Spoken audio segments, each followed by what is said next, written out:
மாண்புமிகு முதலமைச்சர் விஜய் அவர்கள் ஒரு 2-3 மாசத்துக்கு முன்னாடி ஓபன் ஸ்டேஜ்ல ஒரு ஸ்டேட்மெண்ட் கொடுத்திருப்பாருங்க. இதுல கல்வியில் சிறந்த தமிழ்நாடுன்னு டிராமா வேற அப்படின்னு சொல்லி அந்த ஸ்டேட்மெண்ட் இருக்கும். தமிழ்நாடு பள்ளி கல்வித்துறையை பத்தி ஏளனமாக கேலியாக, அதுவும் அந்த உடல் மொழியை நீங்க பார்த்திருக்கணும். அப்படி ஒரு ஸ்டேட்மெண்ட் அவர் கொடுத்திருப்பார்.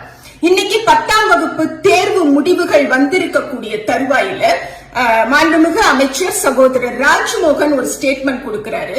கல்வியில் சிறந்த தமிழ்நாடுங்கிறது தான் நம்ம எல்லாருக்கும் தெரியும் இல்ல அப்படின்னு அவரும் உணர்ச்சி பெருக்கோடு ஒரு ஸ்டேட்மெண்ட் கொடுக்கிறாரு. பொய்களால் கட்டமைக்கப்பட்ட ஆட்சி, பொய்களை கொண்டு உருவான ஆட்சி அப்படின்னு பல்வேறு ஆய்வாளர்களும் இவன் ஓட்டு போட்ட பொதுமக்களும் கூட நினைக்கக்கூடிய இந்த தருவாயில 10ஆம் வகுப்பு தேர்வு முடிவுகள் வழியாகவும் இவர்கள் எப்படிப்பட்ட ஒரு பொய்யை, முழு பூசணிக்காய சோத்துல மறைக்கிறதும் இல்லையா, அந்த மாதிரி முழு பூசணிக்காய்களை இந்த மக்களினுடைய முட்டாள்தனத்திற்குள் மறைத்து ஆட்சிக்கு வந்திருக்கிறார்கள் அப்படிங்கிறதுக்கு இது ஒரு சான்றுங்க.